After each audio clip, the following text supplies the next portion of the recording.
بر محمد و آل محمد صلوات.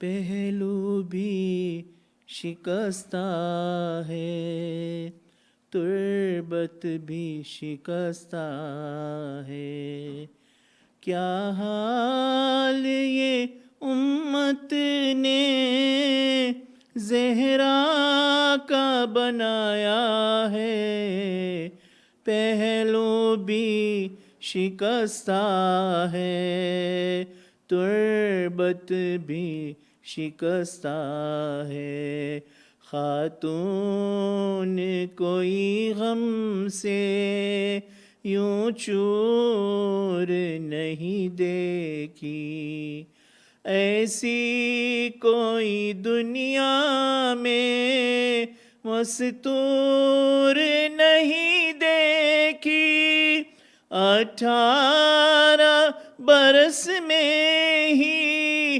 لگتی جو ضعیفہ ہے، پہلو بھی شکستہ ہے، تربت بھی شکستہ ہے، دربار میں ظالم نے کی ایسی پذیرائی، کس طرح سے تو بی پھر لوٹ کے گھر آئی، بالوں کی سفیدی نے سب حال سنایا ہے، پہلو بھی شکستہ ہے، تربت بھی شکستہ ہے، تو روتی رہی گھر میں حیدر سے بھی چھپ چھپ کے، عصمت کی طرح دکھ بھی پردے میں رہی تیرے، کچھ درد تیرے بی بس جانتی فضا ہے، پہلو بھی شکستہ ہے، تربت بھی شکستہ ہے، دو ایسے جنازے ہیں تاریکی میں جو اٹھے، بس گھر کے ہی لوگوں نے دونوں کو دیے کاندھے، ایک فاطمہ زہرا ہے، ایک بالی سکینہ ہے، پہلو بھی شکستہ ہے، تربت بھی شکستہ ہے، مرہم تیرے زخموں کا بی نہ ملا اب تک، اولاد امیہ کی باقی ہے جفا اب تک، رونے پہ بھی پہرا تھا، تربت بے پہرا ہے، پہلو بھی شکستہ ہے، تربت بھی شکستہ ہے، مسمار تیرا روزہ امت نے کیا جب سے، بابا تیرا رہتا ہے تربت پہ تیری تب سے، کب گنبد خضرا میں بابا تیرا رہتا ہے، پہلو بھی شکستہ ہے تربت بھی شکستہ ہے، مہدی سے کوئی پوچھے کیا اس پہ گزرتی ہے، آواز بقیہ سے جب رونے کی آتی ہے، آنکھوں سے لہو رو کر وہ بھی یہی کہتا ہے، پہلو بھی شکستہ ہے تربت بھی شکستہ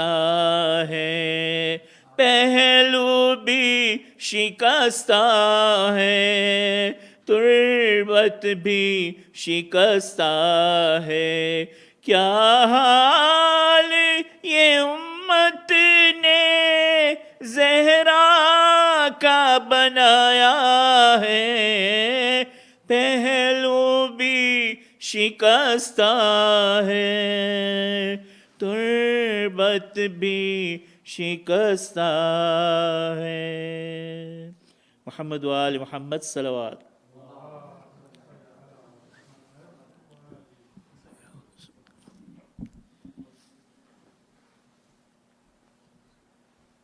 Please welcome Mullah with 3 loud salawat.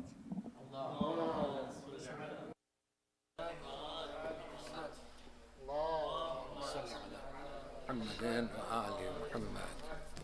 اللهم صل على محمد وآل محمد. لأرواح المؤمنين والمؤمنات ثواب الفاتحة تسبقها الصلوات.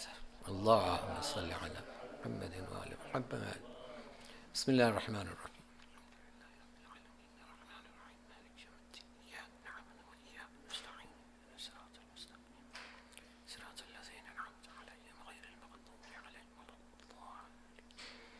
أعوذ بالله من الشيطان اللعين الرجيم. بسم الله الرحمن الرحيم.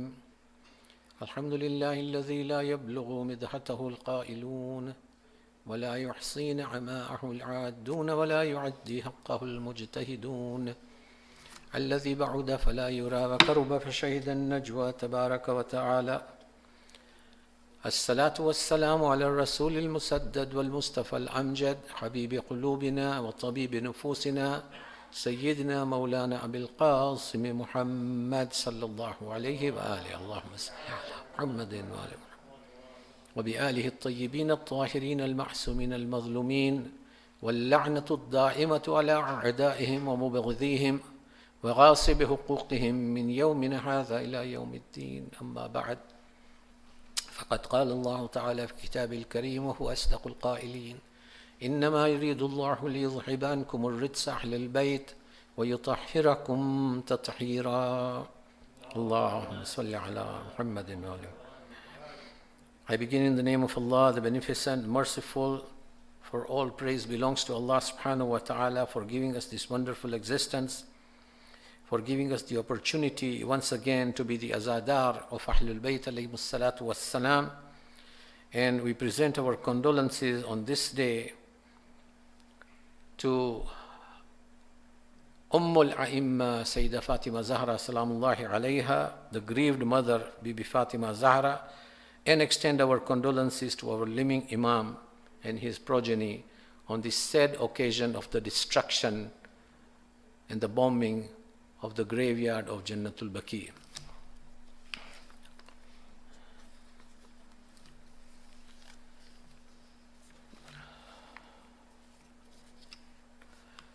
The most surprising thing is that today we commemorate the destruction of al-Baqee, the graveyard. Now, the surprising thing is that have we ever heard that a graveyard has been bombed?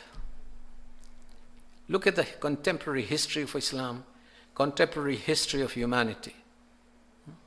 I mean, there's a war going on between Ukraine and Russia or whatever, but it's nowhere in history that a graveyard has been targeted purposely.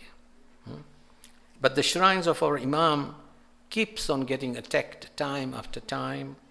Mashhad, if you see Mashhad, Thamara, Karbala, and Baqee are destroyed, and they are continuously being targeted. Why? And I would say if that was a normal graveyard, like any other graveyard, no one would bother even looking at that graveyard.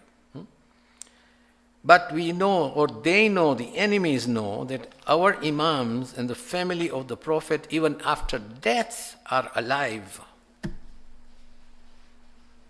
Even after death, they are alive. And so today we commemorate this sad history of the demolition and the bombing of the holy graves of the members of Ahlul Bayt alayhi salam. Now this is known, in our language, simple language, is known as Yawm Gham. Now, what is the definition of Yawm Gham? What is this Yawm Gham all about?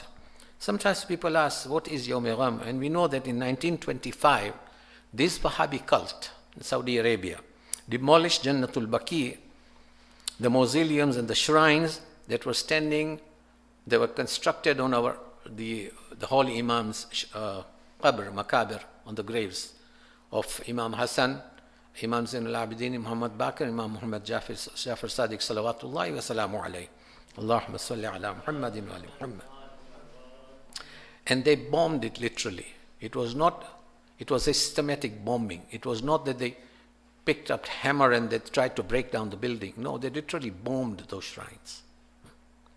And they said, we do not believe in buildings anything above the graves. So there should be nothing over the graves. It should be just maybe a couple of stones, maybe, just to mark the graves. And on top of that, they say that we do not believe in the visitation of the graves and the ziyarah of the graves. Why? Because this is shirk. Because this is blasphemy. So on 21st of April 1925, which coincides with the 8th of Shawwal today, 1345 Hijrah, almost 100 years ago now. The shrines that were there in al-Baqee on the A'imma of Ahlul Bayt were demolished, systematically demolished. And when this happened, the first people, you see, this is a surprise, that the first people to raise their voices in protest to this destruction were the Indian Muslims. No one else in the Muslim world bothered. It was the Indian Muslims. At that time, there was no partition of India and Pakistan. But the Indian Muslims who raised their voices in protest and to this destruction, there were these Indian. And sometimes people think that Islam may be, protection of the laws of Islam or the protection of the jurisprudence of Islam. It's limited to only Arabs maybe, or to Iranians or Persians. Sometimes the contributions of the Indian Muslims or of the African Muslims is ignored. It's overlooked. So the first people to raise their voices against this barbaric act were the Indian Muslims. And that is why we call it Yawm Gham. Now, in Arabic, we don't say Yawm Gham. Yawm is there in Arabic. But we don't say in Arabic Yawm Gham. In Arabic today, call this the day of Yawm al-Baqee al-Alami. This is what they say. Yawm al-Baqee al-Alami. The International Day of Baqee. The remembrance of Baqee, as they call it in Arabic. And if it was Farsi, it was Persian, they would say Ruze Anduh, or they would say Ruze Gham. They would not say Yawm. So Ruze Gham. So when we hear Yawm Gham, this itself is the proof and evidence that this is something that was initiated by the Indian Muslims at that time in 1925 and 1926. Now they began the voice of protest, and everybody else after that, when this voice of protest was raised from the Indian subcontinent, then the Muslims realized that what had happened, and then they supported this protest right up to North Africa and right up to the Ottoman Empire at that time, the failed Ottoman Empire in Turkey and Istanbul, as we say, in Byzantine Empire. Now this is the day we commemorate the destruction and the demolition of these holy graves. Now, first let us ask ourselves the question, why did they demolish these graves? Why? Why did they demolish the shrines?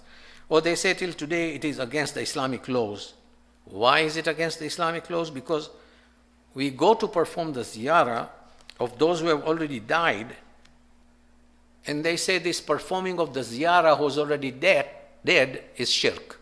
It is blasphemy. Now these people, we ask them that if these people, these illustrious people, their personalities, if they were alive, with their lifetimes, if they were alive, would you allow us to go to them, to shake hands with them, to talk to them, for them to make dua for us? And they say yes. You can go. They say if they are alive, you can go. And ask them questions. Ask them for dua, but now they are dead and buried, so there is no need to go. There is no need to visit their shrines. There is no need to say salams to them. Then we come to them and say, if that is your argument, then you are wrong, because in your very books and your very learned scholars have clearly said that they are alive. Your very books, they say they are alive. And of course, Quran, foremost the Quran clearly says, وَلَا تَحْسَبَنَّ الَّذِينَ قُتِلُوا فِي سَبِيلِ اللَّهِ أَمْوَاتًا. Means never assume that those who have been slain in the way of Allah, they are dead. Never think that. They are not dead. بَلْ أَحْيَاءٌ عِنْدَ رَبِّهِمْ يُرْزَقُونَ. That they are alive and they get their sustenance from Allah subhanahu wa ta'ala. And we know that the A'imma of and the Ma'asumin of Baqee are shuhada. They have been slain in the way of Allah. So they are alive, and that is what the Quran says. But no. They do not want to hear about these Quranic verses. They want to misinterpret this verse. So let's examine their own books, for example. Those who have been for Hajj and know this. Now this I read in a very intelligent scholar, one of our scholars who has written a book in Qom. And he narrates in his own biography, in his own personal memoirs, that what transpired between him and those mutawwa'a who stand in front of the Zarih, or the shrine of the Prophet. So he says, I went for Hajj. Now, many of us, we've gone for Umrah or for Hajj. And he says, I approached the shrine of the Prophet and started reciting ziyarah. So they stopped him and they said, no, you cannot do this here, the ziyarah. You cannot recite salams, because they immediately stop you and they pronounce the fatwas of shirk and blasphemy. And they stopped him literally. So now one of their own Wahhabi scholars who was standing in front of the shrine of the Prophet tried to, he says, he's remembering, he's writing his own memoirs, and he says, one of their own scholars, a highly intelligent scholar of theirs, he was there, he tried to prevent me from reciting the salams or ziyarah of Rasulullah. So our scholar, he asked him that, why are you stopping me from reciting and saluting ziyarah to the Prophet? So this Wahhabi scholar says, Mata Muhammad. Means Muhammad is dead. The Prophet is dead. Mata Muhammad. He is dead. So why are you saluting him? Now our scholar, he asks him, the brother, do you follow the teachings of your own scholar? So he asked him, such as who? He says, Nasiruddin Albani. There is their own great scholar, a Wahhabi scholar, whose name is Nasiruddin Albani. This Nasiruddin Albani, by the way, is the senior most Wahhabi scholar of hadith. Very intelligent man. He is from Albania originally. But during the Ottoman Empire, he left Albania and then he settled down in Syria, and eventually he ended up in Medina during the time of Wahhabi takeover of Saudi Arabia. And he's passed away now. He died in 1999, Nasiruddin Albani. But he's one of the senior most scholar of hadith, and Nasiruddin Albani. So he asked him, do you believe in the writings, in the books of Nasiruddin Albani? And he said, yes, obviously. He is one of our greatest scholars. And he told him, our scholar told him that Nasiruddin Albani has written a book which he has compiled as Sahih. He has written major 2 books. One is Silsilat al-Hadith al-Sahiha, and one is Silsilat al-Hadith al-Da'ifa. 2 major books, very interesting books. They've been translated into English also. You can find it on Google. One is the compilation of the hadith, the narrations of the Prophet, etc., which are true, which are authentic. And there is another one which are weak traditions. So these major 2 books he has written. And our scholar tells him that in that book he has written one hadith which he says, al-anbiya ahyaun fi quburihim yusallun. He says, look at your book. It says, al-anbiya ahyaun fi quburihim yusallun. Prophets are all alive in their graves and they perform their prayers and salat towards Allah subhanahu wa ta'ala. This is what their scholar Nasiruddin Albani, he writes. So the scholar tells him that now you are telling me that what your scholar says, you teach these books of hadith in your Islamic University of Medina. So how can you tell me that Mata Muhammad is dead? He's alive. He's still alive. Look at your own books. So the first and foremost, we counter their arguments with their own books. Number 1, in which we show them that you are wrong, even in what you believe you are wrong. Then we ask ourselves these questions, that why do we need to, why we need to respect or honor the graves of the awliya, of the ma'sumin? Why? Is it that we need to visit the graves of the awliya? What is the importance of ziyarah? You see now, here comes the question, what is the importance of ziyarah? So the answer of this, the answer to this question is with 4 points. Number 1, it is a natural remembrance of somebody who has died. My parents, they've died at a certain X place. And I am not there, but whenever I visit with love towards the grave of my parents. It is that natural connection. When you love someone, they have left this world, you visit their grave with love.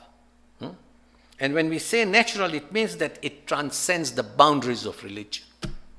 That love has got no religion.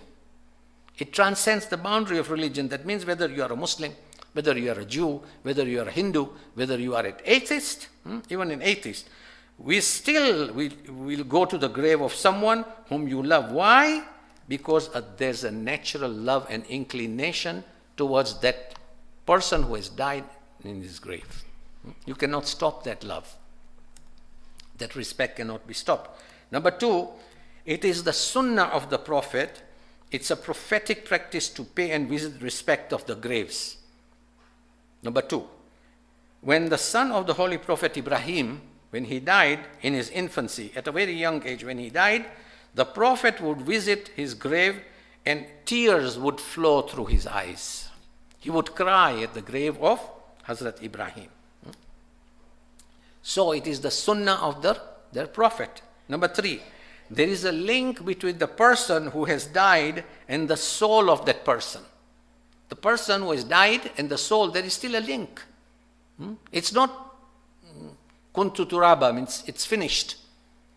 Nothing exists. No. There is a link between the dead person and that soul. The grave, of course, contains the body of the person who is deceased.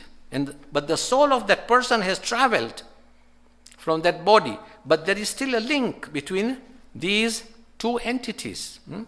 So, and how do we know this? We know this because when we enter Qabristan, what do we say? As-salamu ala ahli la ilaha illallah. They are alive.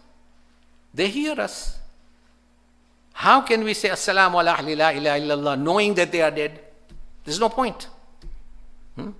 If those salams are not reaching us, yet they are dead. So why are we saying salams? Aren't they all dead? Aren't these souls or arwah somewhere else? No. There's still a link, maybe we do not know and understand until we cross over to that side, and then we will understand the whole issue. We do not understand now, but there is a link still between that body and the soul. That is why in Najaf Ashraf, when we go to the graveyard, I'll continue. Salawat ala Muhammad wa ali Muhammad. Allahumma salli ala.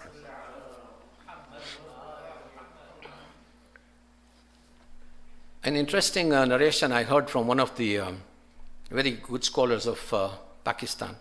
He himself relates that when I went to, it's quite funny actually. When I went to Umrah, and then we were proceeding to al-Baqee, he said there was an Egyptian man besides me. And he says, as I was walking, I said, I was saluting the Prophet, and I was saluting the al-Baqee. So he got irritated. And he says, what are you doing? And that our alim is still alive. I'm forgetting his name. So he said, I'm saluting them. So he says, why are you saluting them? They're dead.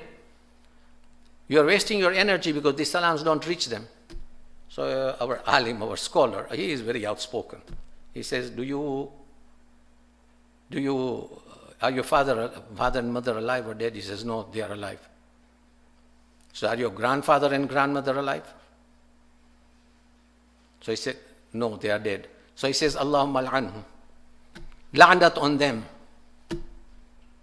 To prove a point, and he got wild. He says, you are cursing my grandfather and my grandmother. How dare you? He said, see, this is the point. You said salams don't reach. How this la'nat reached your grandfather? Huh? You got upset when I was making salam to al-Baqee and the Prophet, and you say it doesn't reach them. But when I said, Allahumma al'anhum, your grandfather and your grandmother, so now you are getting wild and angry at me because you know that that la'nat is reaching them. Salawat ala Muhammad wa ali Muhammad. So it's a very interesting anecdote that sometimes we find when we go on Umrah or Hajj, because people are intelligent, people are not stupid, people are not foolish. There is a riwayah in Najaf when we go to the graveyard in Wadi Salam. It is narrated that whoever is buried in Wadi Salam, for example, Jannah is obligatory on him.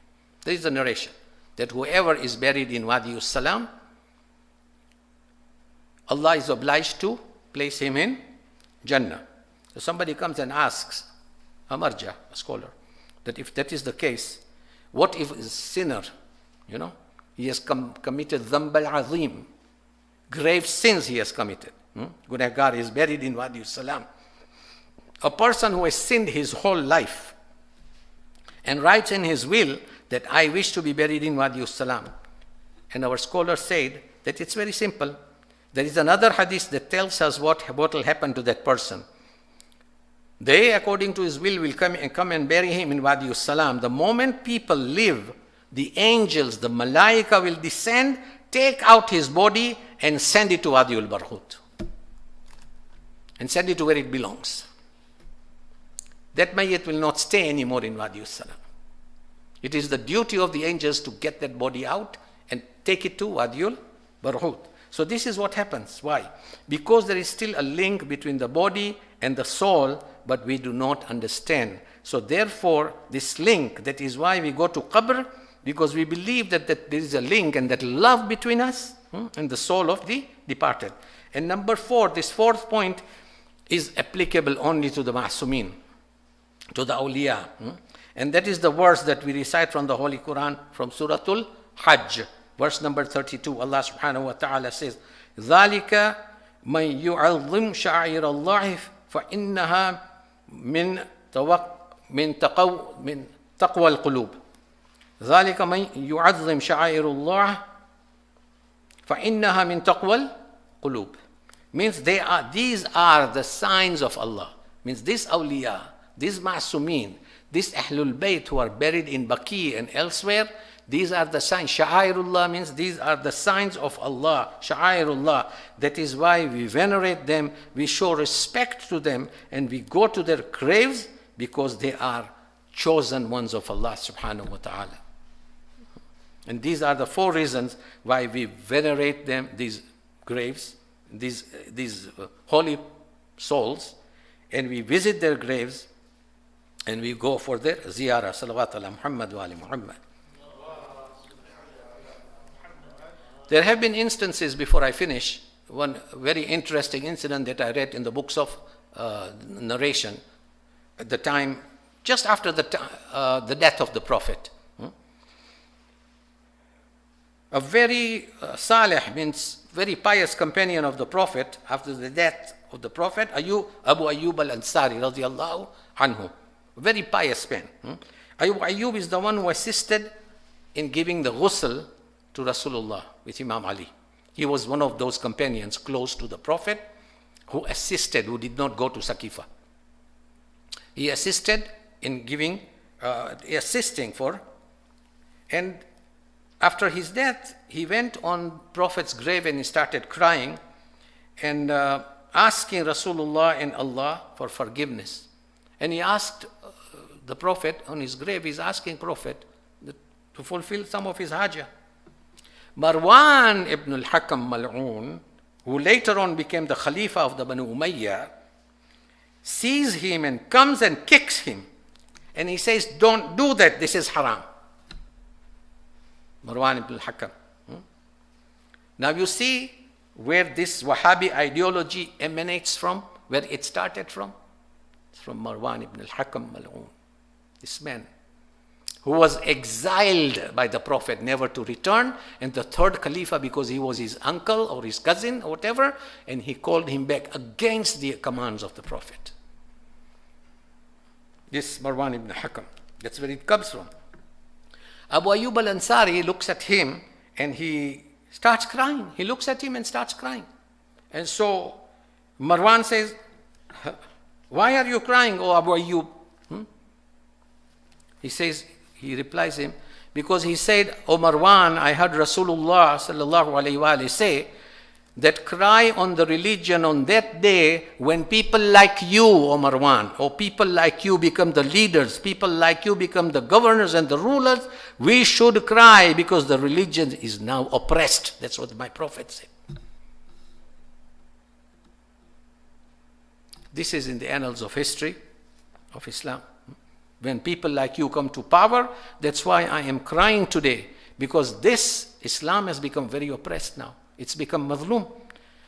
The children, if you go to Quran, again, the children of Yaqub, Nabi Yaqub, ala Nabina alayhi salam, after the death, after what the children of his, Nabi Yaqub's, brothers, what they did to Nabi Yusuf. They threw him in a well, and then they came and told lies that a wolf has killed your child. He was the youngest of them. I don't want to go into the story. When they realized what they had done, they repented. And then they come to their father and says, قَالُوا يَا أَبَانَا اسْتَغْفِرْ لَنَا رَبَّنَا. They are asking their father to ask God to forgive them. They're coming to a prophet. Their own children, his own children, his own boys. What they say, قَالُوا يَا أَبَانَا اسْتَغْفِرْ لَنَا رَبَّنَا. Oh, Father, he's a prophet, he's Rasul. And he says, please ask Allah to forgive us. This is the narration. What did he say? What does the Quran say? قَالُوا سَوَّا اسْتَغْفِرْ لَكُمْ رَبِّي.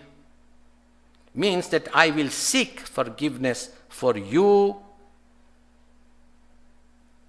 from Allah subhanahu wa ta'ala. And this is what narration says, but he says, I will delay this forgiveness and istighfar to what day? Now this is important for us also. For the day of Laylatul Jum'ah, Friday Eve, on Thursday night. He delayed this istighfar at night, means the last 1/3 part of the night before Salatul Fajr. 1/3 of the night and closer to Fajr, that's the time when du'as are accepted, and that is when Nabi Yaqub asked pardon from Allah subhanahu wa ta'ala to forgive his children. And this is related in the Quran. So he delayed it till then, and he asked Allah for forgiveness for his children. Now, if your mentality is like this, then is Nabi Yaqub, is blaspheming? Is he making shirk? So forever, sometimes we wonder why, too much we need to people say, Ya Ali adrikni. We say, Ya Ali adrikni. We say, Ya Rasulullah adrikni. Why? Because he has chosen them over everyone else. And they are not dead. They hear us. He has given them his special blessings and recommended us to go through them. We know that when we say Ya Ali, we know that Allah is the creator. He's the most powerful. He's the omnipotent. He's the omniscient. We know. And he has no partners and no children, no associate. But Allah designates his chosen ones. So when I cry out Ya Ali or Ya Hussein or Ya Abbas, I am not making them a partner to Allah subhanahu wa ta'ala. Because they are not ordinary creation of Allah, I am going through them to Allah to pardon me. And this is the reason that, our A'immah, look at how it started. The oppression began from the death of the Prophet, where they broke the ribs of the daughter of the Prophet. This oppression started at that time. They burnt the house of Imam Ali and Bibi Fatima. The door of the house was set alight. And to continue, Imam Hassan alayhi salam, Imam Ali was killed in Masjid Kufa with a poisoned sword. That's another oppression. And that oppression continued till our imams, our a'immah are all mazloom. Ala wa la'natullahi ala al-qawmi al-zalimin. Saya'alamu alladhina zalamu ala Muhammadin ayyamun qalabin yanqalibun. Inna lillah wa inna ilayhi raji'un. Matam Hussein. Bismillah.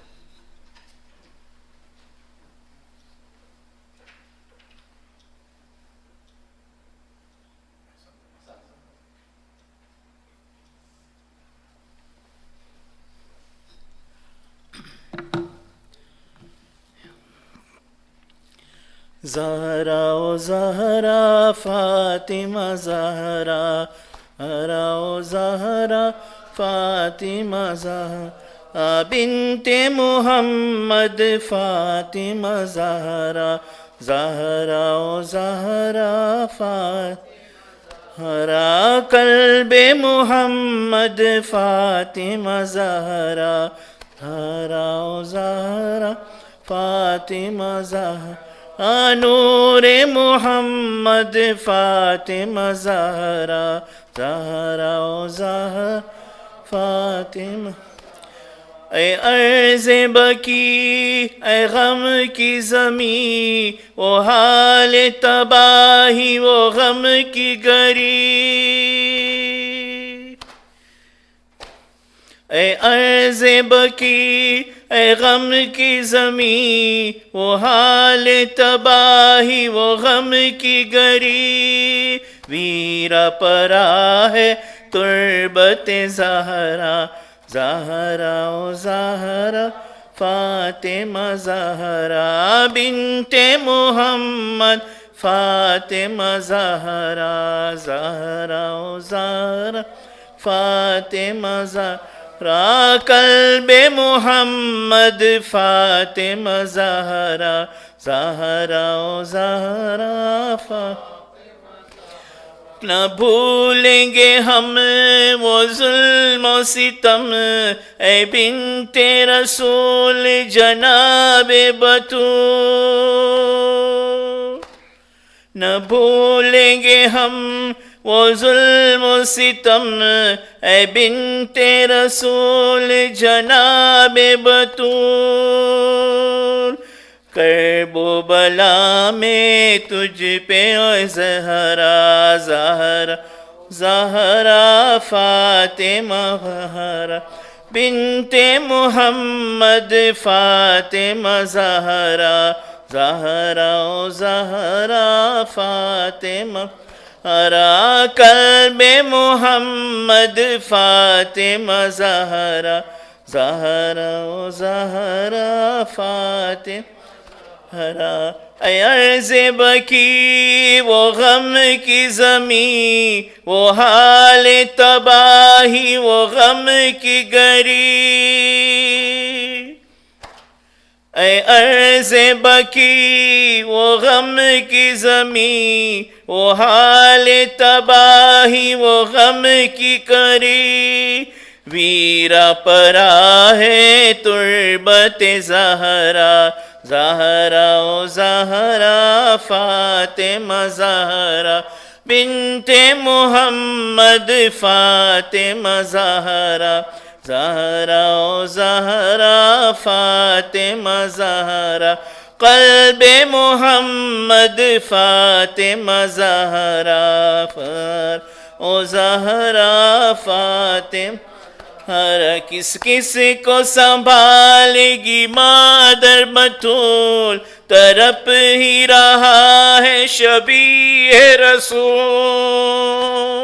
किस किस को संभालेगी मादर बतूल, तरफ ही रहा है शबीह रसूल।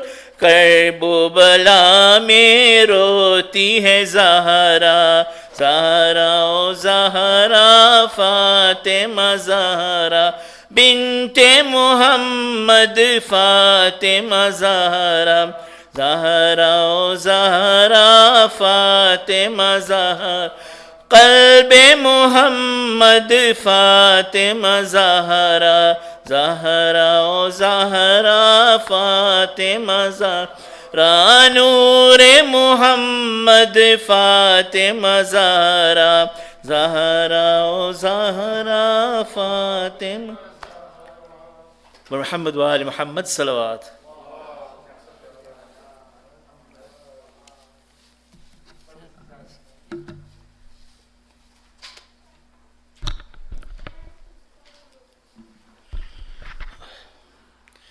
अस्सलामु अलैका या रसूल अल्लाह, अस्सलामु अलैका या अमीर अल-मुअमिनीन, अस्सलामु अलैकी या फ़ातिमत अज़-ज़हरा सय्यदती निसाइल आलमीन, अस्सलामु अलैका या हसन अल-मुज्तबा, अस्सलामु अलैका या अबा अब्दिल्लाहिल हुसैन व अला अली इब्न अल-हुसैन व अला औलादिल हुसैन व अला अस्हाबिल हुसैन, खुसूसन सय्यदी व मौलाय अबुल फ़ज़्ल अब्बास व उख्तिका ज़ैनब व उम्मी कुलसूम व बिन्तिका सकीना। अस्सलामु अलैकुम या इम्मतल बक़ी, अस्सलामु अलैकुम या इमामैनिल कादिमैन, अस्सलामु अलैका या गरीबल गुरबा, अस्सुल्तान अबुल हसन मौलाना अली इब्न मूसा रज़ा, कुन शफ़ीअना व शफ़ीअ वालिदैना फ़ी यौमिल जज़ा, वफ़क़ना अल्लाहु लिज़ियारतिका या मौलाय वरज़क़ना अल्लाहु शफ़ाअतका फ़िद्दुनिया वल आख़िरा, वस्सलातु वस्सलामु अलैका व अला उख़्तिका फ़ातिमतल मासूमा। अस्सलामु अलैकुमा या इमामैनिल अस्करियैन, अस्सलामु अलैका या मौलाना या साहिबल अस्रि वज़्ज़मान, अस्सलामु अलैका या खलीफतर रहमान, अस्सलामु अलैका या शरीकल कुरआन, अस्सलामु अलैका या कअबतल ईमान, अस्सलामु अलैका या इमामल इंसि वल जान, अज्जलल्लाहु लक मा वअदक मिनन नस्र व दुहूरिल अम्र व रहमतुल्लाहि व बरकातुहु। अल्लाहुम्मा कुल्लि वलिय्यिकल हुज्जत इब्निल हसन सलवातुका अलैहि व अला आबाई फ़ी हाज़िहि स्साअ وفي كل ساعة وليا وحافظا وقائدا وناصرا ودليلا وعينا حتى تسكنه أرزك توعا وتمتعه فيها طويلا برحمتك يا أرحم الراحمين.